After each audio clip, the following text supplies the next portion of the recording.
नमस्कार दोस्तों, राधे राधे, जय श्री कृष्णा। आज हम सुनने जा रहे हैं वैशाख मास मातम्य अध्याय 29। पुण्यशील सुशील बोले, हे विभो, गोलोक को चलो, यहाँ देरी क्यों करते हो? तुमको भगवान का सामीप्य मिला है। हृदय बोला, मेरा बहुत कर्म अनेक प्रकार से भोगने योग्य है, परंतु हमारा उद्धार कैसे हुआ जिससे गोलोक को प्राप्त हुआ? जितनी वर्षा की धाराएं हैं, जितने तृण हैं, पृथ्वी पर धूलि के कण हैं, आकाश में जितने ताराएं हैं, उतने मेरे पाप हैं। मैंने यह सुंदर तथा मनोहर शरीर कैसे प्राप्त किया? हे हरि भगवान के प्रिय, इसका अति उग्र कारण मुझसे कहिए। श्री नारायण बोले, हृदय के इस प्रकार वाणी को सुनकर हरि के दूतों ने कहा। हरिदूत बोले, ओ आश्चर्य है, हे देव, आपने इस पद की प्राप्ति का कारण महान साधन कैसे नहीं जाना? हे प्रभु, सब में उत्तमोत्तम विष्णु का प्रिय, महान पुण्य फल को देने वाला वैशाख मास नाम से प्रसिद्ध मास को क्यों नहीं जाना? उस मास में देवताओं से भी न होने वाला तप तुमने किया है। हे महाराज, वन में वानर शरीर से अज्ञान में वह तप हुआ है। मुख रोग के कारण अज्ञान से अनाहार व्रत हुआ है, और तुमने बंदरपने की चंचलतावश वृक्ष से फलों को तोड़कर पृथ्वी पर फेंका। उन फलों से दूसरे मनुष्य तृप्त हुए। अंतःकरण में विशेष दुख होने से पानी भी नहीं पान किया। इस तरह श्री हरि मास में अज्ञानवश तुमसे तीव्र तप हो गया। हे अनध, फलों के फेंकने से परोपकार भी हो गया। वन में घूमते घूमते शीत वायु धाम को सहन किया, और श्रेष्ठ तीर्थ में सुंदर महातीर्थ में 5 दिन गोता लगाया, जिससे श्री वैशाख मास में तुमको स्नान का पुण्य प्राप्त हो गया। इस प्रकार तुम्हारे रोगी के अज्ञान से उत्तम तप हो गया। सो यह सब सफल हुआ है, और तुमने इस समय अनुभव किया। जब बिना समझे वैशाख मास के सेवन हो जाने से तुमको यह फल मिला है, तो मनुष्य इस वैशाख मास के उत्तम महात्म्य को जानकर श्रद्धा से विधि पूर्वक कर्म करे तो उसका क्या ही कहना। तुमने अपना जो अर्थ साधन किया, वैसा करने को कौन समर्थ है? वैशाख मास में पुरुषोत्तम भगवान को और कोई वस्तु प्रीति को देने वाली नहीं है। इस भरतखंड में अति दुर्लभ मनुष्य योनि में जन्म लेकर जो विष्णु भगवान की सेवा करते हैं, जिस वैशाख मास में एक भी उपवास के करने से मनुष्य पाप पूज्य से छूट जाता है, वहां तुमने महीनों उपवास किया। इस उग्र तपस्या का फल कहाँ जाएगा, बताओ भला? इस मास से सम्मान वे प्राणी धन्य और कृतकृत्य है। वे सदा भाग्यवान, पुण्य कर्म के करने वाले, पवित्र है, और उनका जन्म सफल है, जिनका सब में उत्तम वैशाख मास में स्नान दान जब से व्यतीत हुआ है। श्री वैशाख मास में दान पितृ कार्य अनेक प्रकार के तप से सब अन्य मास की अपेक्षा कोटि गुण अधिक फल देने वाले हैं। जो वैशाख मास के आने पर स्नान दान से रहित रहता है, उस नास्तिक पापी सठ धर्म ध्वज खल को धिक्कार है। श्री नारायण बोले, पुण्यशील और सुशील से वर्णित अपने अदृष्ट को सुनकर चकित होता हुआ हृदय प्रसन्न हो रोमांचित हो गया। तीर्थ के देवताओं को नमस्कार कर बाद कालजार पर्वत को नमस्कार किया, और वन के देवताओं को तथा गुल्म लता वृक्ष को नमस्कार किया। बाद विनय से युक्त हो विमान की प्रदक्षिणा कर मेघ के समान श्याम वर्ण सुंदर पीताम्बर को धारण कर वह हृदय विमान पर सवार हो गया। संपूर्ण देवताओं के देखते हुए गंधर्व आदि से स्तुत और किन्नर आदिकों से बार बार बाजा बजाए जाने पर इंद्रादि देवताओं ने प्रसन्न होकर मंद पुष्प वृष्टि को करते हुए उसका आदर पूर्वक पूजन किया। फिर आनंद से युक्त योगियों को दुर्लभ गोप गोपी गौओं से सेवित रास मंडल से शोभित गोलोकों को ला गया। जरा मृत्यु रहित जिस गोलोक में जाकर प्राणी शोक का भोगी नहीं होता, उस गोलोक में यह चित्र शर्मा वैशाख मास के सेवन से हो गया। व्याज से वैशाख मास के सेवन से वानर शरीर छोड़कर 2 भुजाधारी मुरली हाथ में लिए पुरुषोत्तम भगवान को देखकर बहुत प्रसन्न हुआ। श्री नारायण बोले, इस आश्चर्य को देखकर समस्त देवता चकित हो गए और श्री नारायण की प्रशंसा करते अपने अपने स्थान को गए। नारद मुनि बोले, हे तपोधन, आपने दिन की प्रथम भाग को करते कहा। वैशाख मास के दिन के पिछले भाग में होने वाले कृत्य को कैसे करना चाहिए? हे बोलने वालों में श्रेष्ठ, गृहस्थ के उपकार के लिए मुझसे कहिए, क्योंकि आपके समान महात्मा सदा सबके उपकार के लिए विचरण करते रहते हैं। श्री नारायण बोले, प्रातः काल के कृत्य को विधि पूर्वक समाप्त कर बाद मध्याह्न में होने वाली संध्या को करके तर्पण को करो। देव, मनुष्य, पशु, पक्षी, सिद्ध, यक्ष, सर्ष, दैत्य, प्रेत, पिशाच, नाग, ये सब जो अन्न की इच्छा करते हैं वे सब मेरे से दिए गए अन्न को ग्रहण करें, फिर पंच महायज्ञ को करें, उसके बाद भूत बलि को करें और काक कुत्ता को श्लोक पढ़ता हुआ बलि देवे। इस प्रकार कहकर समस्त भूतों को पृथक पृथक बलि देवे।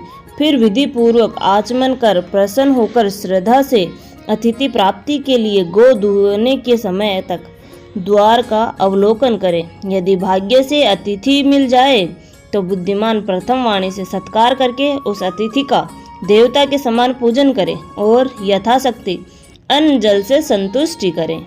फिर विधि पूर्वक सब व्यंजन से युक्त सिद्ध अन्न से निकालकर भिक्षु और ब्रह्मचारी को भिक्षा देवें। सन्यासी और ब्रह्मचारी ये दोनों सिद्ध अन्न के मालिक हैं। इनको अन्न न देकर भोजन करने वाला चंद्रायण व्रत करें। प्रथम सन्यासी के हाथ पर जल देकर भिक्षान देवे तो वह भिक्षान मेरु पर्वत के समान और जल समुद्र के समान कहा गया है। सन्यासी को जो मनुष्य सत्कार करके भिक्षा देता है उसको गोदान के समान पुण्य होता है। इस बात को यमराज भगवान ने कहा है। फिर मौन होकर पूर्व मुख बैठकर शुद्ध और बड़े पात्र में अन्न को रखकर प्रशंसा करते हुए भोजन करें। अपने आसन पर अपने बर्तन में एक वस्त्र से भोजन नहीं करें। स्वयं आसन पर बैठकर स्वचालित रूप से प्रसन्न न होकर जो मनुष्य अकेला ही अपने कांसे के पात्र में भोजन करता है तो उसके आयु, प्रज्ञा, यश और बल ये 4 बढ़ते हैं। दिन में सत्य वर्तांत कहे, सत्य वर्तन्ते परिशिच्यामि, रात्रि में ऋतु व सत्यन परिशिच्यामि। इस मंत्र से हाथ में जल लेकर निश्चय कर धृत व्यंजन युक्त अन्न को भोजन करें।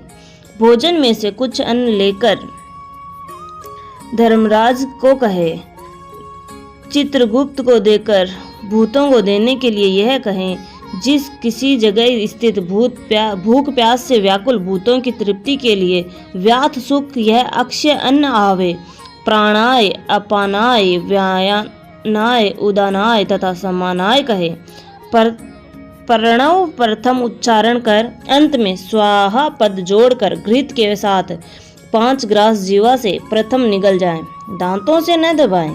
फिर तन्मय होकर प्रथम मधुर भोजन करें। नमक के पदार्थ और खट्टा पदार्थ मध्य में, कड़वा तीखा भोजन के अंत में खाया। पुरुष प्रथम द्रव पदार्थ भोजन करें, मध्य में कठिन पदार्थ भोजन करें, अंत में पुनः पतला पदार्थ भोजन करें और बल और आरोग्य से रहित नहीं होता है। मनु को 8 ग्रास भोजन के लिए कहा है।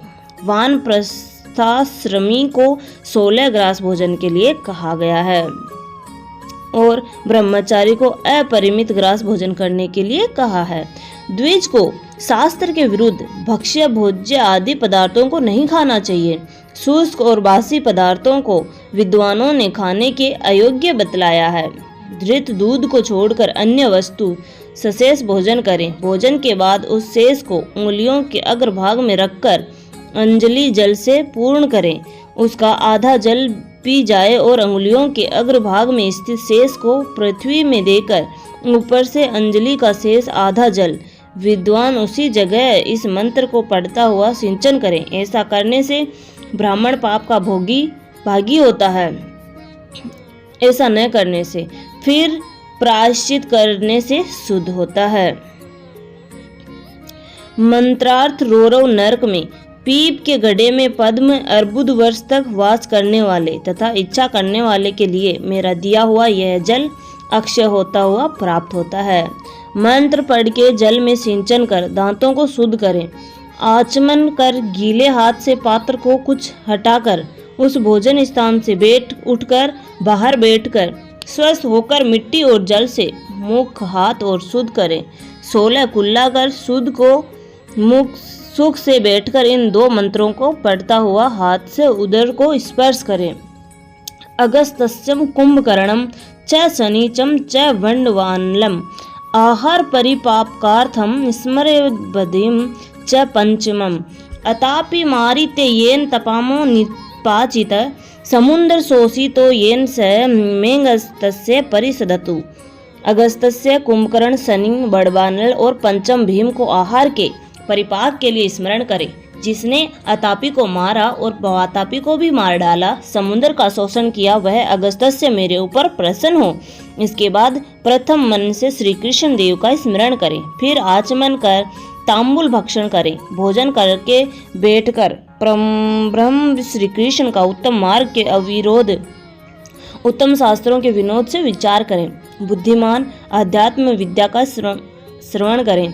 सर्वथा आजीविका से हीन मनुष्य की एक मुहूर्त स्वस्थ मन होकर श्रवण करें। जो श्रवण कर धर्म को जानता है, श्रवण कर पाप का त्याग करता है, श्रवण के बाद मोह की निवृत्ति होती है, श्रवण कर ज्ञान रूपी अमृत को प्राप्त करता है।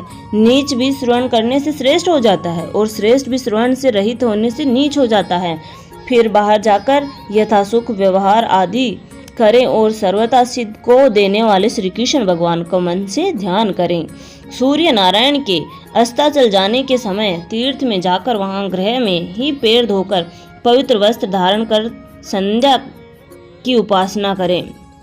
जो द्विजों में अधम प्रमाद से साय संध्या नहीं करता है, वह गोवध पाप का भागी होता है और मरने पर गौरव नरक हो जाता है। कभी समय से न करने पर संकट में मार्ग में हो तो द्विज श्रेष्ठ आधी रात के पहले साय संध्या को करें। जो ब्राह्मण श्रद्धा के साथ प्रातः मध्य और साय संध्या की उपासना करता है, उसका तेज घृत छोड़ने से अग्नि के समान अत्यंत बढ़ता है। सायकाल में सूर्य नारायण के आधा अस्त होने पर प्राणायाम कर आपो हिष्टा इस मंत्र से मार्जन करें और सायकाल में अग्निश्चमा इस मंत्र से आचमन करें और प्रातःकाल सूर्यश्चमा इस मंत्र से आचमन करें। पश्चिम मुख बैठकर मौन तथा सम्माहित मन होकर प्रणय और व्याहित सहित गायत्री मंत्र का रुद्राक्ष की माला लेकर तारा के उदय होने तक जप करें। वरुण संबंधी ऋचाओं से सूर्य नारायण का उपस्थान कर प्रदक्षिणा करता हुआ दिशाओं को तथा पृथक पृथक दिशाओं के स्वामी को नमस्कार करें। साय संध्या की उपासना कर अग्नि में आहुति देकर भृत्य वर्गों के साथ अल्प भोजन करें। बाद कुछ समय तक बैठ जाएं। सायकाल और प्रातःकाल भोजन की इच्छा नहीं होने पर भी वैश्वदेव और बलि कर्म सदा करना चाहिए। यदि नहीं करता है तो पातकी होता है। शाम को भोजन कर बैठने के बाद गृहस्थाश्रमी हाथ पैर धोकर तकिया सहित कोमल सैया पर जाएं। अपने ग्रह में पूर्व की ओर सिर करके शयन करें। ससुर के ग्रह में दक्षिण की ओर सिर करके शयन करें। प्रदेश में पश्चिम की ओर सिर करके शयन करें, परंतु उत्तर की ओर सिर करके कभी शयन नहीं करें। रात्रि सूक्त का जप करें और सुख साई देवताओं का स्मरण कर अविनाशी विष्णु भगवान को नमस्कार कर स्वस्थ चित हो रात्रि में शयन करें। अगस्त्य माधव महाबली मचुकुंद कपिल आस्तिक मुनि ये 5 सुखमयी कहे गए हैं। मांगलिक जल से पूर्ण घट को शीर के समान रखकर वैदिक और गरुड़ मंत्रों से रक्षा करके शयन करें। ऋतु काल में स्त्री के पास जाएं और सदा अपनी स्त्री से प्रेम करें।